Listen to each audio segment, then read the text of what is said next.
Assalamualaikum warahmatullahi wabarakatuh. Bismillahirrahmanirrahim. Alhamdulillahirabbil alamin wa sallallahu wa sallam wa baraka ala abdihi wa rasulih nabiyina Muhammad wa ala alihi wa ashabihi ajma'in. Amma ba'd. Alhamdulillah, kita bersyukur pada Allah Subhanahu wa taala yang telah memudahkan kita untuk melaksanakan salat Isya secara berjamaah. Semoga seluruh amal ibadah kita diterima oleh Allah Subhanahu wa taala. Allahumma amin. Ahibati fillah, afanillahu iyyakum, jamaah Masjid Al-Amin Samarinda yang saya cintai karena Allah. Semoga Allah Subhanahu wa taala selalu memberikan afiat kepada kita di dunia dan di akhirat. Poin ketiga dari kajian ini adalah mungkin sebagian orang yang tidak sholat atau terkadang sholat atau sholat di luar waktu, sholat di akhir waktu, atau sholat tidak khusyuk, sholat tidak tumaknina. Salah satu penyebabnya mungkin adalah karena dia tidak mengetahui tentang keutamaan mengerjakan sholat. Kalau tadi kedudukan, ini keutamaan, artinya pahala-pahala dari sholat. Kalau dia mengetahui pahala-pahala dari sholat, maka niscaya dia akan tidak pernah meninggalkan sholat. Dia akan selalu sholat. Dia akan tidak pernah mengakhirkan sholat. Tidak akan pernah sholat di luar waktu. Tidak akan pernah sholat dalam keadaan tidak khusyuk atau tidak tumaknina. Manfaat sholat yang pertama adalah sholat mencegah dari perbuatan fahsya dan mungkar. Apa itu fahsya? Fahsya adalah jamak dari fahisyah. Apa itu fahisyah? Fahisyah adalah ma yafhashuhu al-aqlu wa syara'. Dosa yang dianggap keji oleh akal sehat manusia dan oleh syariat. Jadi akal sehat saja menganggap itu keji, apalagi syariat. Itu adalah fahsya. Mungkar adalah dosa-dosa yang dinampakkan. Nah, apabila seseorang mengerjakan sholat, manfaatnya adalah mencegah dari perbuatan fahsya dan mungkar. Allah Subhanahu wa taala berfirman dalam surah Al-Ankabut ayat 45, wa aqimis shalah innas salata tanha 'anil fahsya wal munkar. Dirikanlah salat, sesungguhnya salat mencegah dari perbuatan fahsya dan munkar. Sebagian orang bertanya-tanya tentang ayat ini. Ustaz, saya salat, tetapi kenapa masih berbuatan fahsya? Kenapa masih melakukan dosa? Padahal saya sholat. Ada orang Jumatan sholat, tetapi kenapa dia setelah Jumatan mungkin mencuri sendal? Padahal dia sholat. Ada orang sholat sebelum berzina, sholat subuh. Mungkin dia malamnya berzina, subuhnya sholat. Mengapa bisa terjadi?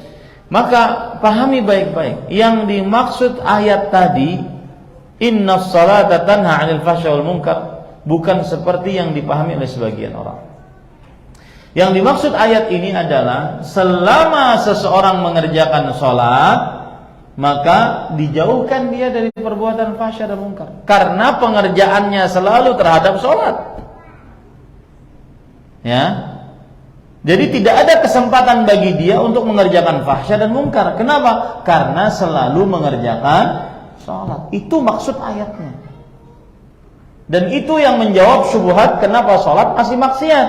Padahal sholat mencegah dari perbuatan fahsya dan mungkar. Karena yang dimaksud ayat adalah selama dia sholat, maka dia akan dijauhkan dari perbuatan fahsya dan mungkar. Mau berbuat fahsya, lagi sholat.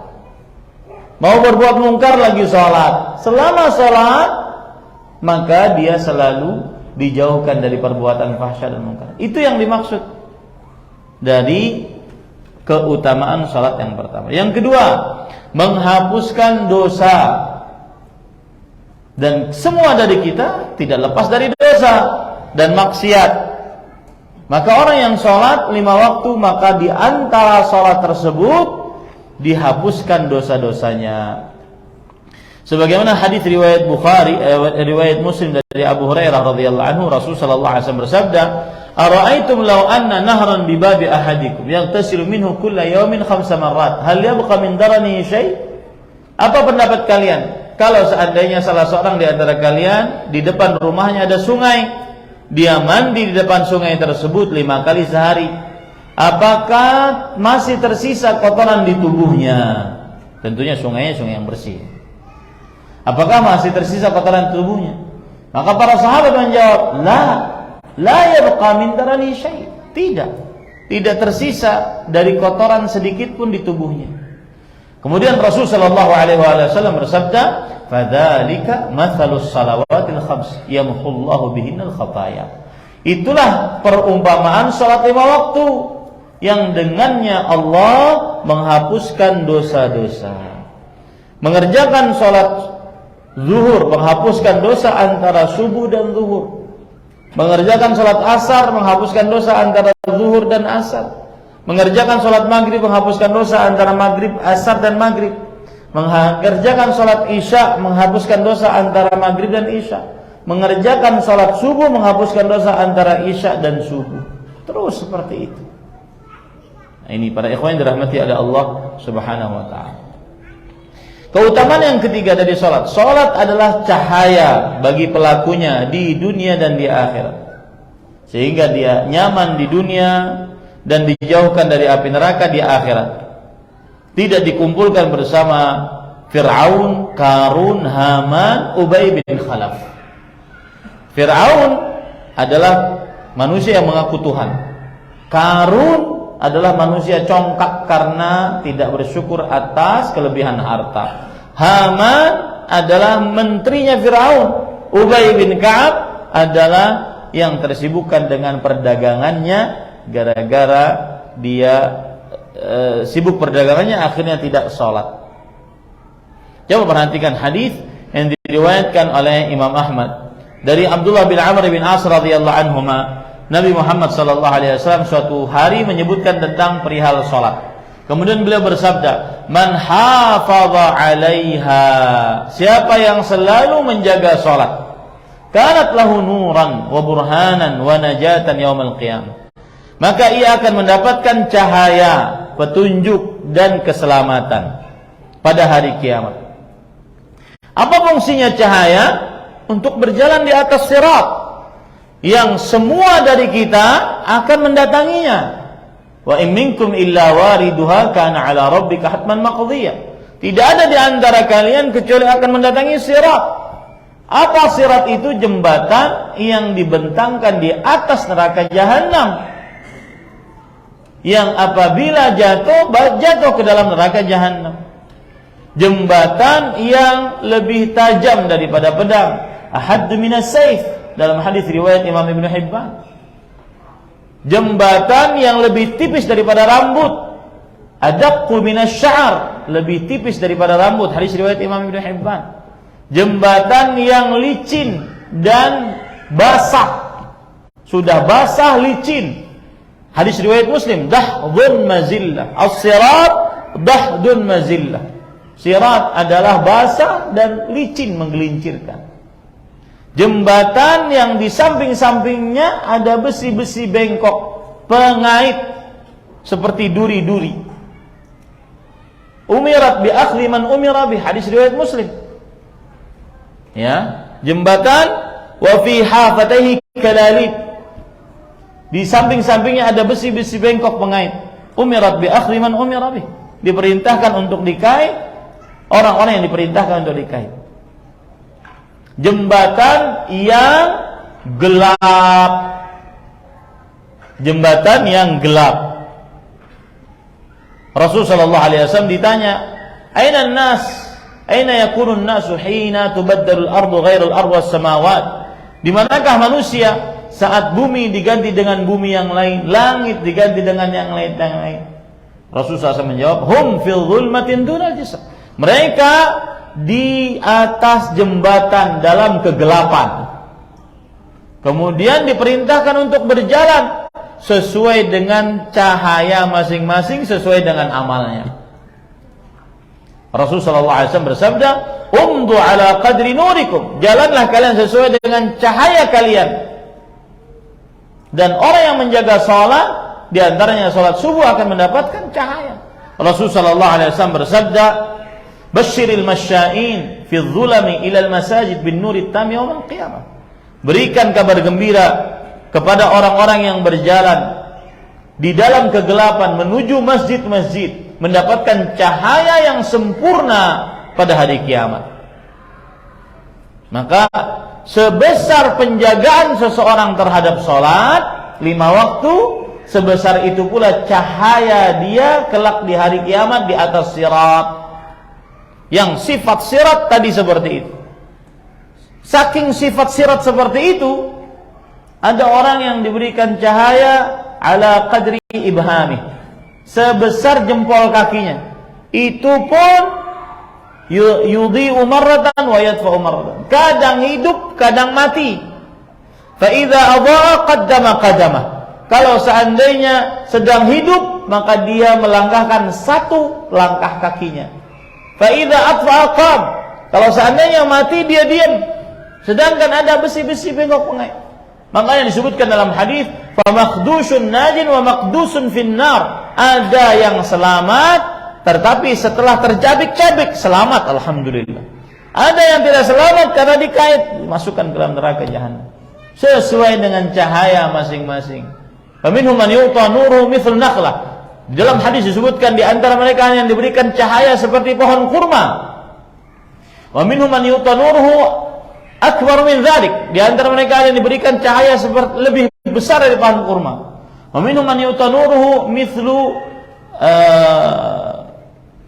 mithlul bar. Di antara mereka yang diberikan cahaya sesuai dengan namanya masing-masing. Maka ada yang berjalan seperti kilat, ada yang berjalan seperti angin, ada yang berjalan seperti orang berlari, ada yang berjalan seperti orang menaiki onta, menaiki kuda, sesuai dengan cahaya masing-masing.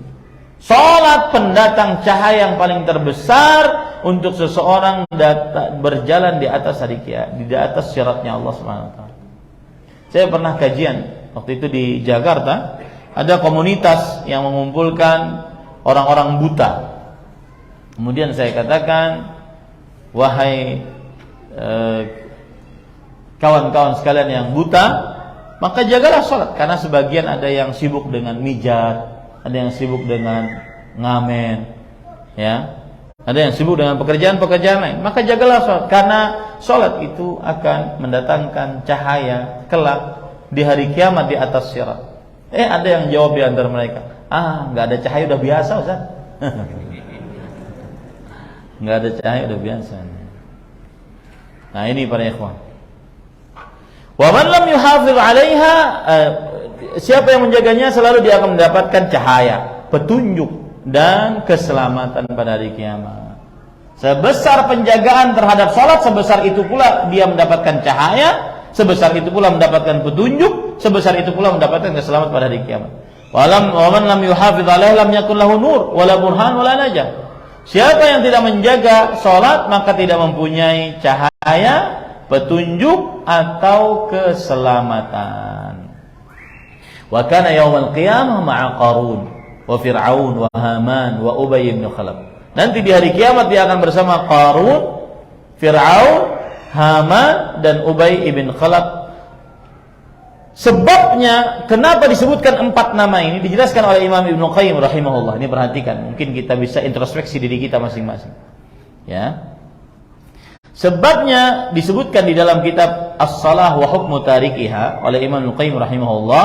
Beliau berkata, "Fihi nuqtatun badi'ah, wa huwa anna tarikal muhafazati 'ala as-salati imma an yashghalahu maluhu aw mulkuhu aw riyasatuhu aw tijaratuhu."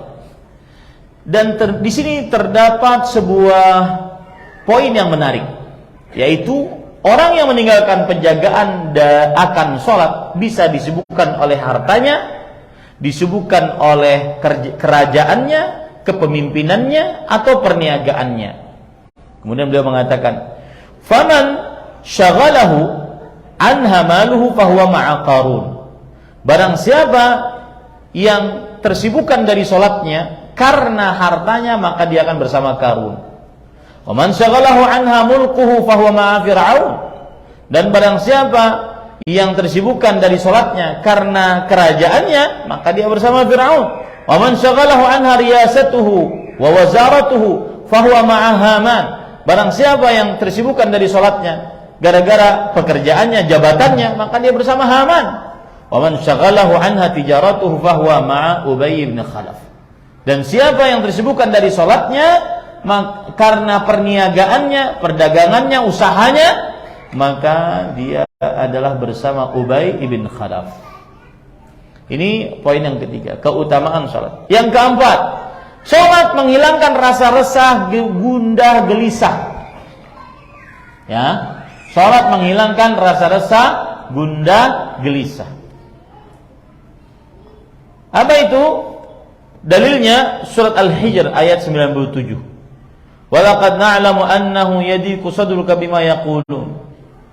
Kemudian 98-nya fasabbih bihamdi rabbik wa kum minas sajidin.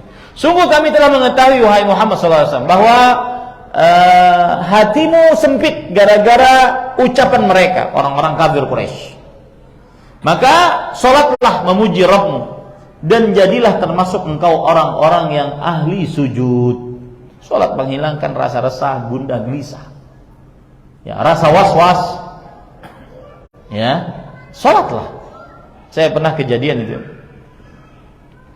Ada orang yang menjemput saya malam-malam. Rupanya kawan-kawan tidak bisa jemput. Kemudian di bandara saya disediakan travel untuk pulang ke rumah. Baru masuk mobil, saya lihat di dalam mobil ada perempuan, saya nggak jadi masuk. Mohon maaf, Pas, ini siapa? Oh, ini istri saya, Ustaz. Insya Allah tidak mengapa. Baik. Ini di perjalanan kita ngobrol, lalu orang itu curhat. Saya ini punya rasa was-was, Ustaz. Punya rasa was-was, gundah, gelisah, tidak tenang. Istrinya yang di belakang ikut ngobrol. Was-wasnya keterlaluan, Ustaz. Kadang-kadang dia malam-malam naik ke bubungan rumah. Bubungan tahu kan? Ya, ke atap rumah. Itu melihat sekeliling rumah. Jangan-jangan ada yang mengintip istrinya dari atas. Ya, saking was-wasnya. Ya, saking was-wasnya. Maka saya langsung tebak, Mas sholat enggak? Kata dia, ya sholat kadang, sholat enggak. Maka istrinya di belakang mengatakan, enggak sholat, saat Jumatan aja enggak sholat. Ini buktinya. Saya juga pernah di waktu itu masih kerja di Damam sebagai pendakwah dan penerjemah. Tugas saya salah satunya adalah berdakwah di penjara. Orang-orang Indonesia, tenaga kerja Indonesia yang di penjara karena satu kasus dan lain hal, maka saya dakwahi. Ada orang yang saya dakwahi tentang sholat. Beliau setelah saya beritahu tentang sholat, beliau mengatakan, apa yang Ustaz sebutkan tentang keutamaan sholat itu semuanya benar. Saya pernah 3 tahun tidak pernah air wudu terkena wajah saya ini. Terus saya langsung kejar, apa yang Bapak rasakan? Semua urusan tidak pernah lancar. Hati selalu resah, gundah, gelisah. Ini para ikhwan yang dirahmati oleh Allah Subhanahu wa taala. Ayat Al-Qur'an tidak akan mungkin bohong. Kalau seandainya seseorang sedang sedih, ya, karena Rasulullah sallallahu alaihi wasallam idza hazabahu amrun fazi'a ila shalah. Rasul sallallahu alaihi wasallam kalau seandainya sedang gelisah, gundah, gelisah, beliau langsung ambil air wudu, langsung salat. Salat apa Ustaz? Salat sunnah mutlak. Meninggalkan anak di pesantren, kemudian ada permasalahan, ambil salat. Minimal hatinya tenang, lalu nanti bisa menentukan bagaimana dia bersikap. Nah, ini para ikhwan yang dirahmati oleh Allah Subhanahu wa taala. Kemudian keutamaan yang lain di dalam perihal salat, yaitu dikabulkannya doa di dalam salat. Rasul sallallahu alaihi wasallam bersabda dalam hadis riwayat Muslim dari sahabat Nabi Abu Hurairah radhiyallahu an, qala Allah taala, Allah berfirman, qasamtu as-salata baini wa baina 'abdi nisfain. Aku bagi salat itu antara aku dan antara hambaku dua bagian. Wal 'abdi ma sa'al. Dan hambaku akan mendapatkan apa yang dia minta di dalam salatnya. Makanya berdoa di dalam salat lebih utama dibandingkan di luar salat. Membaca Al-Quran di dalam salat lebih utama dibandingkan membaca Al-Quran di luar salat. Terutama ini bagi para penghafal Quran. Saya tadi menyegerakan habis salat, padahal ingin baca ayat yang lain di rakaat kedua karena ada bayi tadi menangis. Ya, membaca Al-Quran di dalam salat lebih utama dibandingkan di luar salat. Berdoa di dalam salat lebih utama dibandingkan di luar salat. Ini kadang-kadang sebagian kaum muslimin, ini nasihat. Sebagian kaum muslimin salatnya cepat, tapi zikirnya lama. Bujur kada?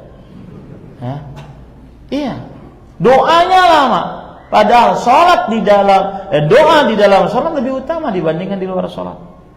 Qiraatul Quran dakhil as-shalah afdalu wa a'zamu ajran min kharijiha. Kata Syekhul Islam Taimiyah rahimahullah, membaca Al-Quran di dalam salat lebih besar pahalanya dibandingkan di luar salat. Berdasarkan ayat ini tadi, hadis tadi, ya. Maka bacalah doa di dalam salat meskipun dan terutama di waktu-waktu yang atau dalam keadaan-keadaan yang sangat dianjurkan seperti saat sujud, ya, aqrabu ma yakunul 'abdu min rabbih fa huwa sajid fa aktsiru fihi du'a. Keadaan yang paling dekat antara seorang hamba dengan Allah Subhanahu wa taala adalah perihal salat, maka berbanyaklah doa. Atau ketika setelah tasyahud, ya, kemudian bersalawat sebelum salam, maka berbanyaklah doa. Rasulullah SAW bersabda, "Liyatakhayyar minad du'a masya." Hendaklah dia pilih doa sekehendak dia, ma'ajabahu, apa yang dia sukai. Qamilun an yustajaba lahu. Dan sangat diharapkan doanya dikabulkan oleh Allah Subhanahu wa taala. Bahkan saat ruku berdoa tidak mengapa. Yang tidak boleh itu adalah baca Quran. Ruku berdoa enggak mengapa. Tapi memang lebih utama adalah di dalam sujud dan sebelum tasyahud. Tetapi saat ruku berdoa boleh. Bukankah salah satu bacaan ruku adalah subhanakallahumma wa bihamdika rabbana Allahumma ighfirli? Bukankah itu doa? Ini tidak mengapa para ikhwan yang dirahmati oleh Allah Subhanahu wa taala. Maka lama-lamain sujud, terutama salat sendirian. Ya, kenapa? Karena itu adalah tempat untuk berdoa. Kemudian selanjutnya, para ikhwan yang dirahmati oleh Allah Subhanahu wa taala, termasuk daripada keutamaan salat adalah yaitu salat termasuk daripada penyebab masuk dalam surganya Allah Subhanahu wa taala. Salat termasuk kepada penyebab masuk surganya Allah Subhanahu wa taala.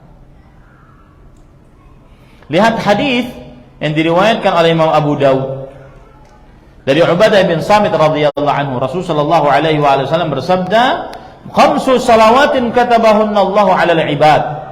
5 salat yang Allah wajibkan atas hamba-hamba. Faman jaa bihinna, lihat, siapa yang mengerjakannya, lam yudayyi' minhunna syai'an, tidak menyia-nyiakan sedikit pun dari salat, istighfafan bihaqqihinna, karena meremehkan kedudukan salat, kana lahu 'indallahi 'ahdun an yudkhilahul jannah, maka Allah berjanji untuk masukkannya ke dalam surga. Ini janji Allah Subhanahu wa taala. Siapa yang menjaga selalu perihal salat. Baik, itu poin yang ketiga. Hukum salat, kedudukan salat, kemudian keutamaan salat. Yang kelima, ancaman keras bagi yang tidak salat.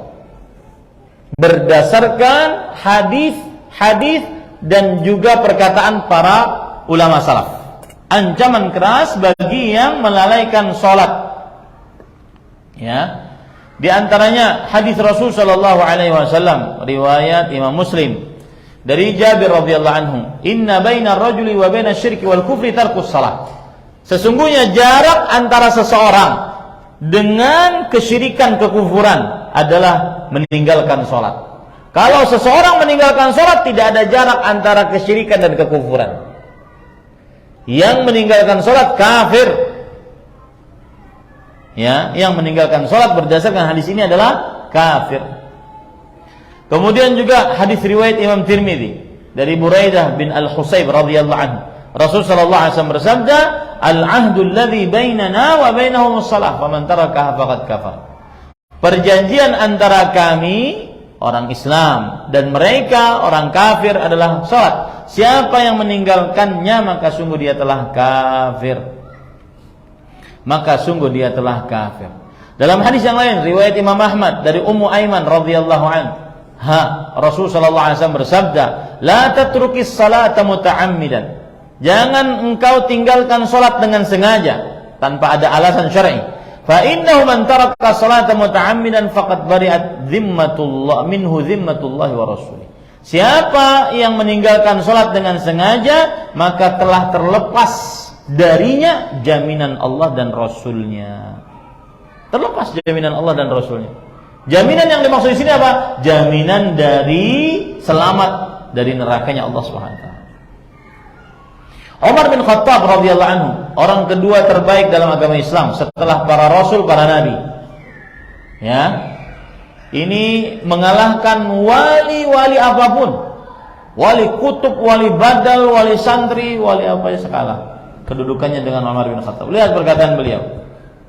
La hadza fil Islam liman taraka shalah. Tidak ada bagian dalam keislaman bagi siapa yang meninggalkan salat. Ini disebutkan di dalam kitab Al-Muwatta yang ditulis oleh Imam Malik. Kemudian lagi Imam Mujahid rahimahullah, Mujahid bin Jabr, seorang tabi'i ahli tafsir, bertanya kepada Jabir radhiyallahu anhu, "Ma kana yufarriqu bainal kufri wal iman 'indakum fi ahdi Rasul sallallahu alaihi wasallam?" Apa yang membedakan antara kekufuran dan keimanan menurut kalian para sahabat di zaman Rasulullah sallallahu alaihi wasallam? Jabir bin Abdullah menjawab, as-salah. Ini athar, perkataan Jabir ini disebutkan oleh Imam Al-Marwazi di dalam kitab Ta'zim Qadrus Salah. Ya. Lihat lagi Al-Hasan bin Al-Yasar Al-Basri, seorang ulama tabi'i. Beliau mengatakan, "Ya bani Adam, ayyu syai'in ya'izzu 'alaika min dinik idza hanat 'alaika salatu." Wahai anak Adam, adakah sesuatu yang berharga di dalam agamamu jika sholatmu tidak penting lagi bagimu? Tidak ada sesuatu yang berharga lebih daripada sholat. Illa salah, para ikhwah. Kecuali sholat. Saya pernah dengar ceramah di Arab Saudi. Jadi beliau ini sopir taksi, tapi beliau ahli sholat. Sopir taksi kemudian di jalan dicegat oleh para pemuda-pemuda labil, pemuda-pemuda senja gitu ya. Pemuda-pemuda labil gitu ya. Di Saudi ini ceritanya. Kemudian naik taksi mereka. Kemudian biasanya ketua gengnya tuh di depan, samping supir. Kemudian sudah masuk waktu sholat. Supir ini rupanya dia jauh perjalanan. Supir ini minta izin, bagaimana kalau kita sholat? Kemudian pemuda ini dengan santai jadi mengatakan, "Mana sholat? Kita nggak sholat. Kalau mau sholat, tafadhol." Nah ini pemuda senja di Arab Saudi gila gitu. Kalau mau sholat silahkan, tapi kami nggak sholat. Kami nggak sholat. Jadi nggak melarang dia, tapi kami nggak sholat. Kata dia, bagaimana kalau kita sholat sama-sama? Akhirnya sholat. Mau wudhu tidak bisa. Ada kejadian itu. Ada di sana sudah ada yang seperti itu. Jangan dikira di sana sudah malaikat semua. Mau wudhu nggak bisa, diajarin. Pas lagi sholat, tadi yang pemuda tadi, yang ketua gengnya tadi, sujud tidak bangun-bangun sampai salam. Wahai para ikhwah, illas salah, kecuali sholat, jangan pernah diremehkan. Kecuali sholat jangan pernah remehkan. Ya. Makanya Al-Hasan Al-Basri rahimahullah mengatakan, apakah ada yang berharga di dalam agamamu jika engkau telah meremehkan sholat? Tidak ada yang berharga. Lihat lagi Abdullah bin Syaqiq rahimahullah, seorang tabi'i, beliau berkata, "Kana ashabun Nabi sallallahu alaihi wasallam la yarawna syai'an min al-a'mal tarkuhu kufr ghaira as-salah." Para sahabat Nabi radhiyallahu anhum tidak melihat ada amalan yang lebih kalau ditinggalkan menyebabkan kepada kekufuran selain salat. Ya. Selain salat. Para sahabat tidak ada yang menganggap bahwa ada kalau amal kalau ditinggalkan menyebabkan kepada kekufuran selain salat. Bahkan para ulama berijma' akan hal itu. Berkata Ishaq bin Rahawi, ini ulama sekelas Imam Ahmad, tapi karena muridnya Allah bertakdir belum ada yang berkhidmah terhadap ilmunya, maka perkataan beliau sering ada di dalam kitab-kitab fikih. Ishaq bin Rahawi namanya, sekelas Imam Ahmad, sekelas Imam Syafi'i rahimahullah. Beliau mengatakan, qad sahha an Rasulullah sallallahu alaihi wasallam anna tarikas salati kafir. Telah sahih dari Rasul sallallahu alaihi wasallam bahwa yang meninggalkan salat kafir. Wa kadzalika kana ra'yul ahli al-ilm min ladun Nabi sallallahu alaihi wasallam ila yaumina hadza anna tarikas salati 'amdan min ghairi 'udhrin hatta yaghdaba waqtuha kafir. Demikian pula pendapat para ulama dari mulai Nabi sampai zaman kita ini. Beliau wafat pada tahun 238 Hijriah. Ulama Islam abad ketiga Hijriah. Bahwa yang meninggalkan sholat dengan sengaja tanpa ada alasan syar'i sampai habis waktunya kafir. Ini para ikhwan yang dirahmati oleh Allah Subhanahu wa taala. Dan masih banyak perkataan para ulama, di antaranya perkataan Imam Ahmad. Saya bacakan ya. Fakullu mustakhifin bis salah mustahinun biha huwa mustakhifun bil Islam mustahinun bihi. Setiap yang meremehkan salat, merendahkan perihal salat, berarti merendahkan Islam. Wa inna ma hadhu min al-Islam ala qadri hadhihi min as-salat. Bagian mereka dari Islam sebagaimana bagian mereka menjaga salat. Nah, ini para ikhwah. Jadi bukan perkara yang remeh. Hati-hati. Ya, keluarga kita, rahim kita dulu. Saya sering mengatakan rahim kita itu adalah anak, terus ke bawah cucu kita, ke atas orang tua, kakek nenek, terus ke atas buyut, kemudian saudara saudari, kakak adik, keponakan. Itu rahim tuh, paman bibi, ya itu rahim kita. Baru kerabat yang setelahnya. Jangan pernah remehkan perihal sholat. Ini para ikhwan yang dirahmati oleh Allah Subhanahu wa taala. Itu adalah kerasnya perihal salat dilihat dari hadis Rasul dan perkataan para ulama salaf. Poin yang ke berapa sekarang? Tadi hukum salat, kedudukan salat, kewajiban salat, kerasnya ancaman orang yang meninggalkan salat. Yang kelima adalah ancaman di akhirat bagi yang melalaikan sholat, baik itu tidak sholat sama sekali, atau terkadang sholat terkadang tidak, atau sholat di luar waktu, atau sholat di akhir waktu. Perhatikan baik-baik. Ancaman yang pertama di alam kubur sebelum di alam akhirat, sebelum di alam di neraka, di alam kubur. Yaitu orang yang meremehkan sholat, melalaikan sholat, maka dia akan ditidurkan. Lalu di sisi kepalanya ada orang yang membawa sebongkah batu besar, kemudian dilemparkan batu tersebut ke kepalanya. Jadi nggak bisa ngelak karena dia dalam keadaan tidur. Kemudian batunya menggelinding ke sana kemari. Lalu orang tersebut mengambil batu tadi, tidaklah dia kembali kecuali kepalanya kembali seperti semula. Dilempar lagi terus sampai dibangkitkan hari kiamat. Ini nggak main-main para ikhwan yang dirahmati oleh Allah. Sebagian orang tidak sholat, atau terkadang sholat terkadang tidak, sholat di luar waktu, sholat di akhir waktu.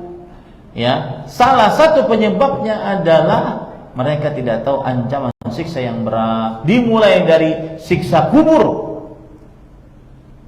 Dan itu yang saya sebutkan tadi disebutkan dalam hadis yang diriwayatkan oleh Imam Bukhari. Saya bacakan sepenggal dari hadisnya itu, yaitu Wa inna ataina ala rajulin muttaji. Kami datangi seorang yang sedang berbaring. Wa idza akhar qa'imun 'alaihi bisakhrah. Lalu ada orang yang berdiri dengan membawa sebongkah batu. Wa idza huwa yahwi bisakhrah li ra'si. Kemudian dia lempar batu tersebut ke kepala yang tidur tadi. Fayathlaghu ra'sahu fayatahadhadul hajar wa hahuna. Kepalanya pecah, lalu batunya menggelinding ke sana kemari. Fayatba'ul hajar fayakhudhu. Lalu dia mengambil batu tersebut. Fala yarji'u ilaihi hatta yasihha ra'suhu kama kan. Orang tadi tidak kembali kepada orang ini sampai kepalanya kembali seperti semula. Ini yang disebut oleh Allah dalam Al-Qur'an, "Tsumma la yamutu fiha wa la yahya." Kemudian ia tidak mati, tidak juga hidup. Tidak mati karena disiksa, dikembalikan lagi. Tidak hidup karena selalu disiksa. Salah satu penyebabnya adalah tidak sholat. Rasul Shallallahu Alaihi Wasallam ketika melihat itu, subhanallah, maha suci Allah, ada apa dengan dua orang tersebut? Di akhir hadis Rasul Shallallahu Alaihi Wasallam bersabda, "Amma ar-rajulul awwal alladhi ataita alaihi yuthlaghu ra'su bil hajar." Adapun orang pertama yang kamu datangi, yang mana kepalanya dilempari dengan batu, fa innahu rajulul ya'khudul Qur'an fayarfudhu wa yanamu 'an salatil maktubah. Dia adalah seorang lelaki yang menghafal Al-Quran lalu dia lupakan. Ini perhatikan nih, para wali-wali santri. Ya, anak-anak Anda capek-capek baca Quran, kemudian di rumah dikasih HP, tontonan, nggak pernah di murajaah Al-Quran. Nggak manfaat. Ya. Dan dia sholat dari sholat yang dan dia tidur dari sholat yang wajib. Artinya sengaja tidur tidak bangun. Itu ancaman pertama. Ancaman yang kedua, di akhirat tidak bisa sujud sebagaimana dia tidak mau sujud di dunia. Allah berfirman dalam surah Al-Qalam ayat 42-43, "Yauma yukshafu 'an saqin wa yud'auna ila sujud fala yastati'un." Ketika hari disingkapkan oleh Allah betis, kemudian mereka diperintahkan untuk sujud, maka mereka tidak bisa sujud. Bagaimana maksudnya tidak bisa sujud? Imam Ibnu Katsir bercerita. Kata Imam Ibnu Katsir, "La yastati'u ahadun minal kafirin wal munafiqin an yasjud." Tidak ada seorang pun dari orang kafir, orang munafik untuk bisa sujud. Bal ya'udu dhahru ahadihim tabqan wahidan. Setiap kali ingin sujud kembali. Jadi tidak bisa nunduk. Menjadi satu kesatuan seperti kayu. Kullama arada ahlu an yasjud kharra khafahu. Setiap kali ingin sujud, maka kepalanya kembali ke belakang. Setiap kali ingin aksas sujud, kebalikan dari sujud. Kama kanu fid dunya bi khilafi ma alaihi mu'min. Sebagaimana akan di dunia tidak mau sujud.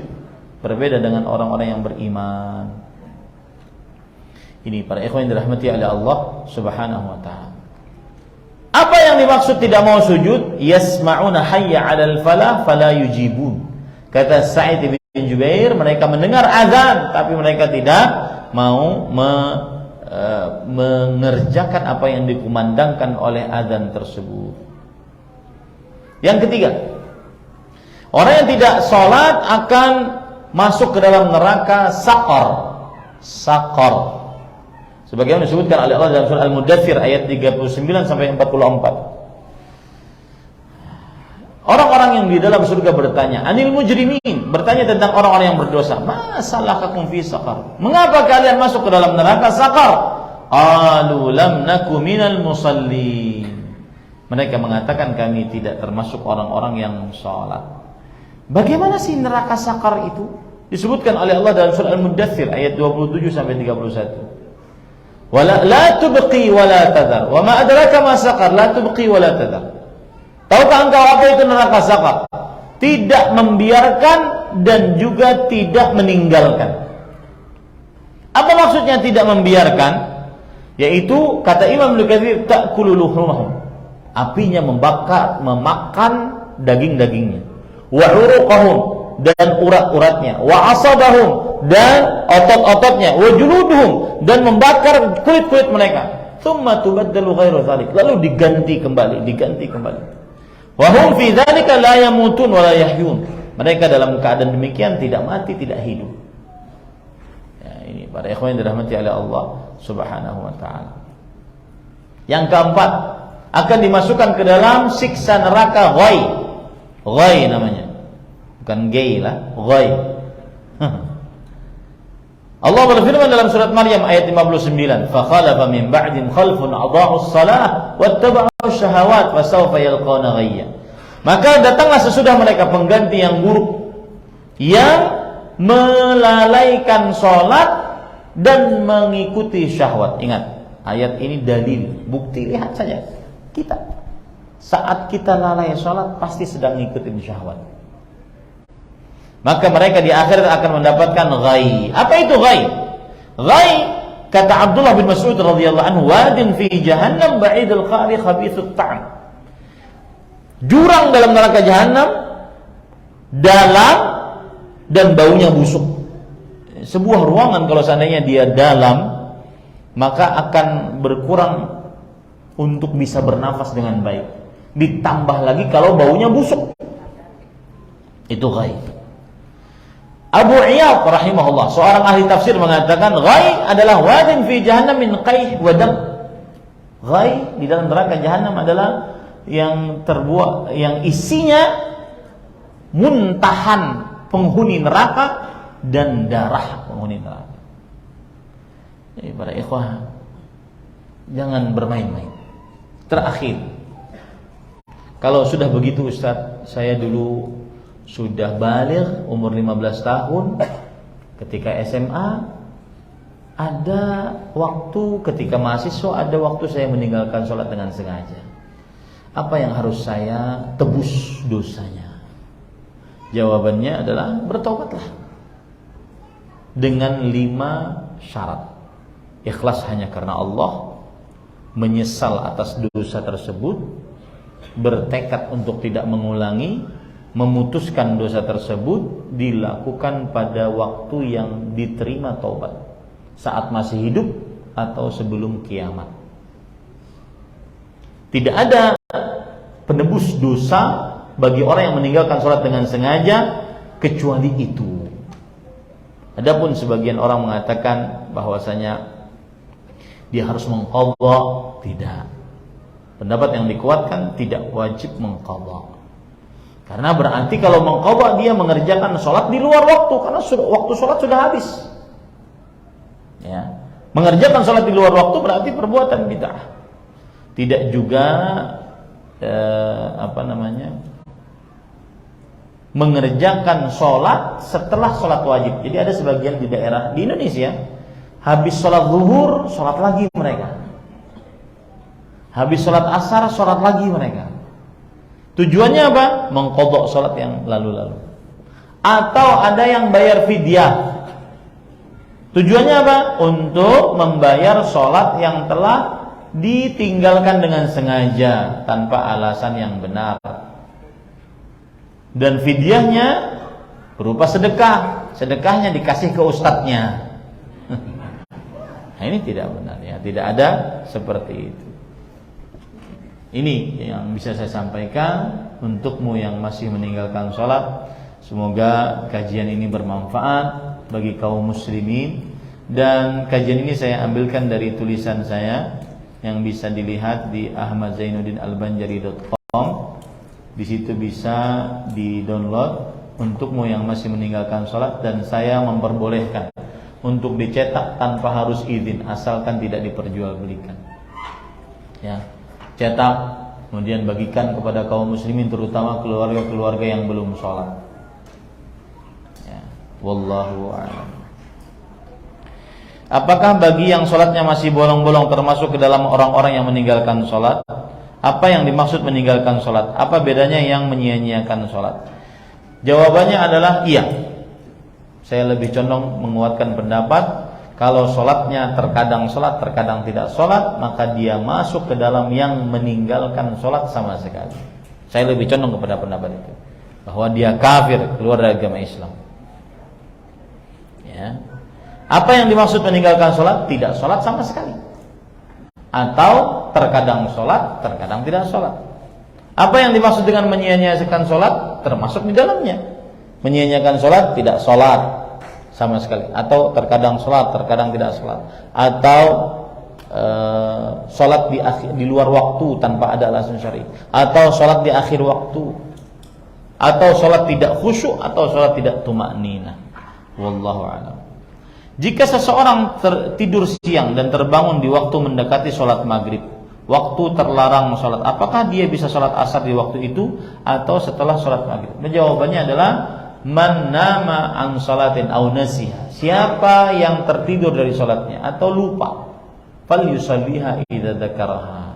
Hendaklah dia sholat saat dia ingat atau saat dia bangun langsung sholat, meskipun itu di waktu terlarang. Ya, wallahu a'lam. Dan kerjakan sholat asar dulu baru maghrib. Ya, kerjakan sholat asar dulu baru maghrib. Ustaz, saya bangunnya pas azan maghrib, lalu saya ke masjid, baru ingat saya belum sholat asar. Pas waktu mau sholat maghrib, baru ingat saya belum sholat asar. Bagaimana saya ikut jamaahnya? Sudah, ikut jamaah. Ikut jamaah, niat Anda sholat asar. Wah, berarti ketahuan belum kada sholat kena. Nah, itu urusan dia, lain urusan ulun. Ya, itu wallahu a'lam. Bagaimana dengan sholat yang pernah kita tinggalkan dahulu? Apakah bisa kita menggantinya dengan berbanyak sholat sunnah agar Allah mengampuni dosa-dosa kita? Jawabannya seperti yang saya ungkapkan tadi, bahwa tidak ada qadha sholat, tetapi yang ada adalah bertaubat. Adapun sholat-sholat sunnah, maka tujuannya adalah menyempurnakan sholat wajib. Menyempurnakan sholat wajib. Mungkin dalam sholat wajib ada kurang tumakninanya, ada kurang gerakannya, disempurnakan dengan sholat sunnah. Karena Rasulullah SAW bersabda, Allah berfirman, "Unzuru li ibadi hal lahum min tatawwu' yukmilu biha salata." Wahai malaikatku, perhatikan apakah dia punya sholat-sholat sunnah yang dengan sholat-sholat sunnah tersebut menyempurnakan sholat-sholat wajibnya. Itu fungsi sholat sunnah. Wallahu a'lam.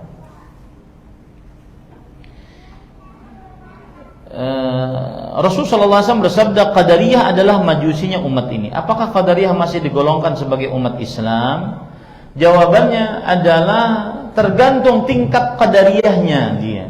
Kalau Qadariyah yang dimaksudkan di dalam agama Islam tadi, di dalam pendapat para ulama itu disebutkan sebagai kelompok yang menyimpang, itu tidak masuk dalam syariat, di dalam umat Islam. Artinya dia keluar dari golongan Islam. Dia musyrikun. Karena menganggap bahwa Ahmad Zainuddin yang mengangkat ini adalah ciptaan Ahmad Zainuddin. Perbuatan ini ciptaan Ahmad Zainuddin. Tidak ada sama sekali ciptaan Allah. Ini berarti meyakini ada dua pencipta di atas muka bumi ini. Ini Qadariyah. Wallahu a'lam. Dan Qadariyah bertingkat-tingkat. Bagaimana Abdullah bin Umar radhiyallahu anhu berlepas diri dari kaum Qadariyah di awal-awal munculnya? Kaum Qadariyah yang awal, generasi awal itu adalah kaum Qadariyah yang berkeyakinan bahwa annal amra unuf, bahwa segala perkara terjadi tiba-tiba, tidak ada pencipta. Allah tidak menentukan takdir. Ini kufur. Ini keluar dari agama Islam. Dan ini tidak ada lagi pengikut seperti ini. Qadariyah generasi pertama tidak ada lagi. Saya pernah dengar ada seorang pendakwah yang mengatakan Allah tidak mengetahui perbuatan hamba kecuali setelah hamba melakukannya. Ini Qadariyah jenis pertama ini, bahaya ini perkataan ini. Tidak boleh. Mungkin beliau belum paham. Ya, Qadariyah yang jenis pertama adalah Qadariyah yang mengatakan Allah belum menetapkan takdir. Allah tidak mengetahui takdir makhluk sampai makhluk itu mengerjakannya.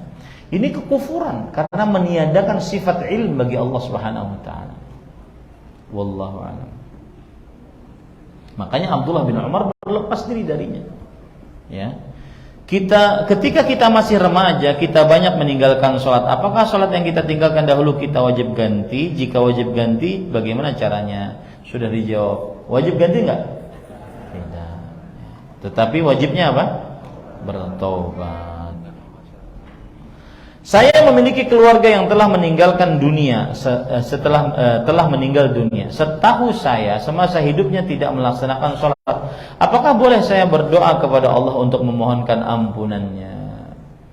Asal hukumnya memang tidak boleh, karena nggak sholat, kafir. Tapi kita kan nggak tahu. Dia mengatakan setahu saya, mungkin ada pernah sholat. Mungkin pernah sholat Idul Fitri, Idul Adha, itu pun karena panitia. Maka saya katakan kalau selama belum dinyatakan kafir, murtad, keluar dari agama Islam, maka doakan saja. Mendoakan saja dengan umum. Seperti misalkan Rabbana ighfir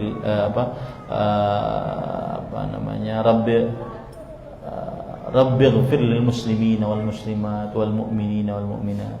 Mudah-mudahan termasuk di dalamnya. Allahu a'lam. Ada seorang berkata, untuk apa kamu sholat jika kamu belum mengenal Allah? Untuk apa kamu sholat jika kamu belum ikhlas? Untuk apa kamu sholat jika akhlakmu masih buruk? Percuma saja kamu sholat, mohon penjelasannya. Jawabannya adalah perkataan ini keliru. Karena sholat diperintahkan meskipun seseorang belum benar-benar mengenal Allah. Sholat, perkataan ini keliru meskipun seseorang belum benar-benar merasa ikhlas. Perkataan ini keliru.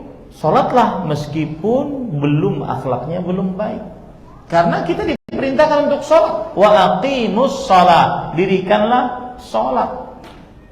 Kerjakan perintah itu. Ya, meskipun dengan macam-macam yang sudah disebutkan tadi. Syariat tidak mewajibkan seseorang kerjakan sholat ketika benar-benar mengenal Allah. Ya. Syariat memerintahkan kita untuk mengerjakan sholat. Ini satu.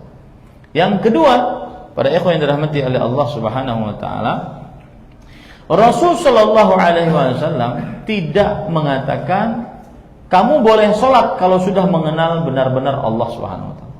Kamu boleh sholat kalau sudah benar-benar ikhlas. Kamu boleh sholat kalau sudah akhlakmu baik. Tidak. Tetapi Rasul SAW mengatakan Allah mewajibkan atas kalian sholat 5 waktu. Bagaimanapun selama kalian sudah bersyahadat asyhadu an la ilaha illallah wa asyhadu anna Muhammadan Rasulullah.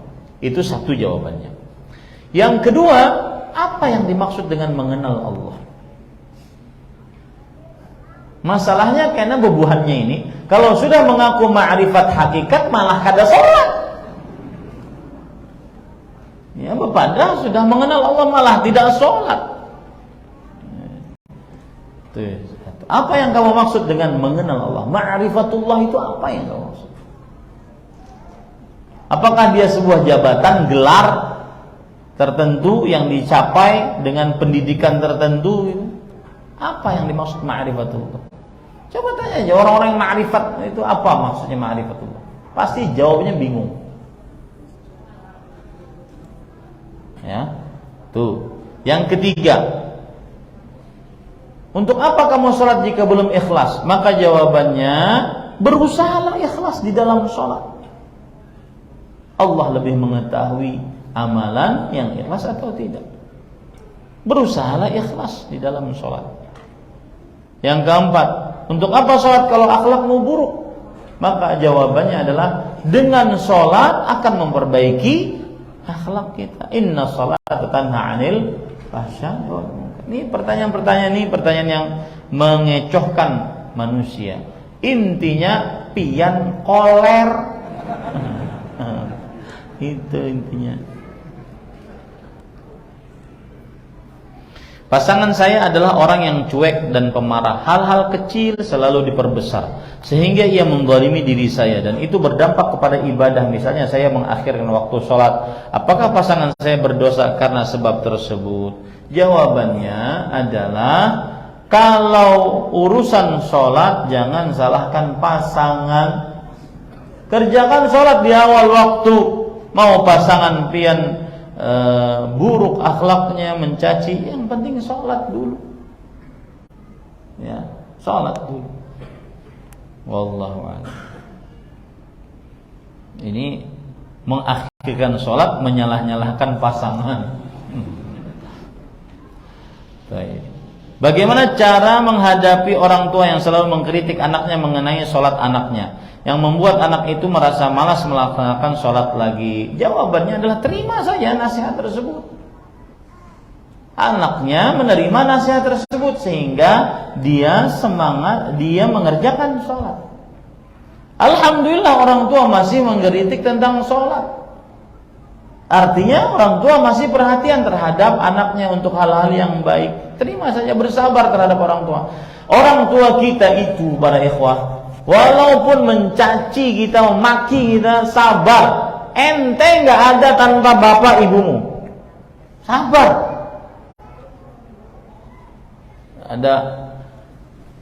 Kalau ada orang, misalkan di Arab nih, ada orang tua mengatakan kepadanya, yahma. Itu istilah kalau kita di sini, wahai keledai, ya. Maksudnya tuh orang bodoh kuadrat pangkat 9. Dia manggil anaknya dengan panggilan seperti itu. Maka anaknya, himarain, 2 himar kata bapak jual. Sabar aja. Tugas anak bersabar dengan kelakuan orang tua. Tugas anak itu bakti. Kelakuan orang tua itu urusan dia dengan Allah SWT. Tugas anak bakti. Ya. Ini para ikhwan yang dirahmati oleh Allah. Masih bagus orang, dan sangat bagus orang tua memperhatikan, mengkritik sholat anaknya. Meskipun kata-kata mengkritik sholat ini perlu dijabarkan apa maksudnya. Tapi secara umum bersabarlah. Dan tidak ada alasan kemudian malas meninggalkan sholat. Apa hubungannya coba Pian? Coba Pian pikir. Orang tua mengkritik Pian sholat, lalu koler sholat pun jadinya. Apa hubungannya tuh? Dasar dianya yang koler. Orang tua disalahkan, subhanallah. Amalan seseorang tidak bermanfaat bila meninggalkan ibadah sholat. Bagaimana dengan hadis yang tentang seseorang yang memiliki 99 catatan dosa dan tidak memiliki satu amalan kebaikan pun kecuali kalimat tauhid? Maka jawabannya adalah orang ini akan diselamatkan gara-gara kalimat tauhidnya. Ini tidak bertentangan dengan tadi, sholat adalah sumber penentu kebaikan seluruh amal. Kenapa? Karena sholat itu tidak diterima tanpa tauhid. Jadi dia saling berkaitan satu dengan yang lainnya. Tidak ada pertentangan. Ya, wallahu a'lam. Ada kawan kaya, rajin sholat wajib dan sunnah, bahkan bangun masjid, tapi sombong, arogan, angkuh, pelit dan kepada karyawannya, sehingga setiap biaya baik masjidnya atau karyawannya pakai fasilitas air di kantor dihitung-hitung, dan dilarangnya kadang kasar kepada karyawannya yang ikhwan karena merasa mengaji. Bahkan banyak yang bilang mending kerja sama Cina daripada orang kita yang sudah kenal sunnah tapi nggak ada adab. Pertanyaan saya, apakah sholatnya salah, Ustaz? Sholatnya nggak salah, akhlaknya yang salah. Sholatnya tidak salah. Kenapa sholatnya disalahkan? Ya, akhlaknya yang salah. Ya. Wallahu a'lam. Dikatakan bahwa tidak ada gunanya segala amal kebaikan jika ibadah sholatnya tidak baik. Lalu bagaimana dengan dalil dari Al-Quran yang mengatakan bahwa tidak ada kebaikan walaupun hanya sebesar zarrah kecuali pasti akan mendapatkan balasannya? Lalu bila seseorang masih meninggalkan sholat, jadi apakah semua amal kebaikannya tidak mendapatkan pahala sholat sama sekali? Tidak berguna sama sekali. Jadi apakah seperti orang-orang kafir yang amal kebaikannya seperti debu yang berterbangan lalu tidak bergunakah syahadatnya sama sekali? Jawabannya adalah tidak manfaat ibadah seseorang jika sholatnya rusak. Salah satu jenis sholat rusak adalah ketika dia meninggalkan sholat, tidak manfaat. Taib. Di sini menyebutkan ataupun mententangkan dengan ayat yang berbunyi faman ya'mal mithqala dzarratin khairan wa man ya'mal mithqala dzarratin syarran. Siapa yang mengerjakan sebuah kebaikan walaupun seberat zarrah, dia akan melihatnya. Siapa yang mengerjakan keburukan walau seberat zarrah, dia akan melihatnya. Maka jawabannya tidak ada pertentangan. Tidak ada pertentangan. Kalau seandainya sholatnya baik, maka amal yang seberat zarrah tadi akan baik di sisi Allah. Kalau sholatnya buruk, amal baik tadi tidak ada manfaatnya di sisi Allah Subhanahu wa taala. Buruk juga di sisi Allah Subhanahu wa taala. Kata buruk ini bukan ditolak 100%, enggak, para ikhwah. Tetapi dia tidak bermanfaat untuknya. Bukan ditolak 100%. Paham maksud saya? Tidak ada pertentangan, para ikhwah. Lalu jika seseorang belum melaksanakan salat dikatakan dia kafir, iya, emang kenapa? Hah? Ada yang protes? Protes dengan hadis Rasul? Ya, enggak salat kafir. Apa salahnya? Enggak salat kafir, apa salahnya? Banyaknya Ustaz. Banyaknya itu sudah ayat sudah. Makanya kajian ini untuk menyadarkan mereka. Ya. Ini para ikhwan yang dirahmati oleh Allah. Nanti ada yang masuk, Ustaz, kafirnya dimaksud apa? Keluar dari Islam atau tidak? Nah, baru. Kalau antum bertanya itu baru akan saya jawab. Ya. Karena memang sebagian ulama mengatakan kafir yang dimaksud tidak mengeluarkan dari agama Islam. Makanya saya katakan, saya lebih menguatkan pendapat ulama yang mengatakan keluar dari agama Islam. Walaupun dia meninggalkan sholat dengan sengaja tanpa ada alasan syar'i sekali sampai habis waktunya, kafir keluar dari agama Islam. Dan itu yang dikatakan oleh Abdullah bin Syaqiq, ijma' dari para sahabat Nabi radhiyallahu anhu. Itu yang dikatakan oleh Ishaq bin Rahawi. Ya. Wallahu a'lam. Para ulama sepakat, siapa yang tidak sholat sama sekali, sepakat keluar dari agama Islam.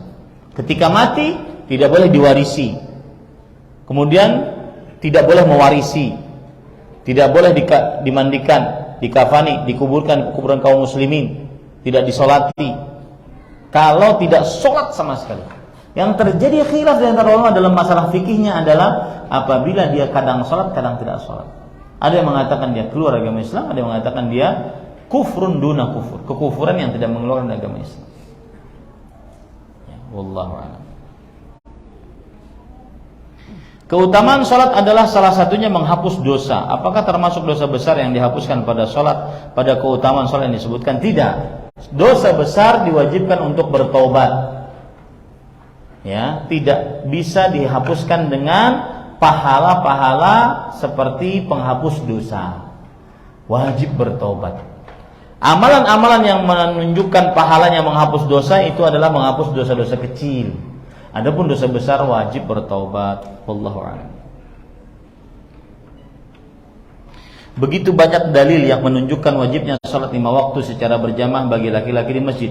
Bagaimana dengan pendapat jumhur ulama bahwa salat berjamaah bagi laki-laki di masjid hukumnya sunnah? Jawabannya adalah kita beramal sesuai dengan dalil.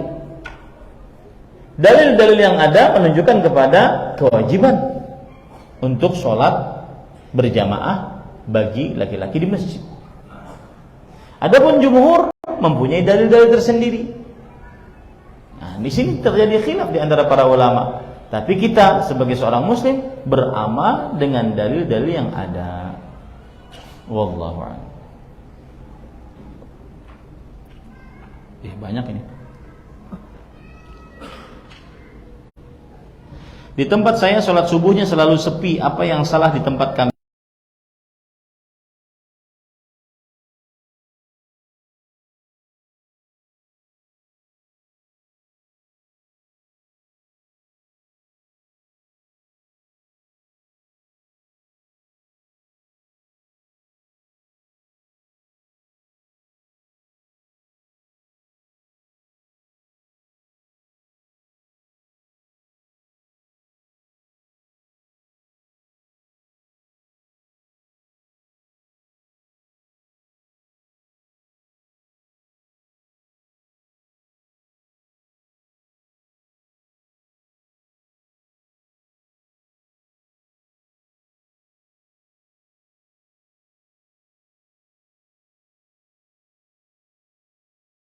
an la ilaha illa anta astaghfiruka wa atubu ilaik. Dan untuk bulan ini mungkin ini kajian terakhir, tidak seperti biasa. Biasanya saya sampai hari Ahad. Untuk bulan ini saja, mungkin ini adalah malam terakhir. Insyaallah besok ke Balikpapan. Ini yang bisa saya sampaikan. Subhanakallah bihamdik, asyhadu an la ilaha illa anta astaghfiruka wa atubu ilaik. Sallallahu nabiyana Muhammad walhamdulillahirabbil alamin. Wassalamualaikum warahmatullahi wabarakatuh.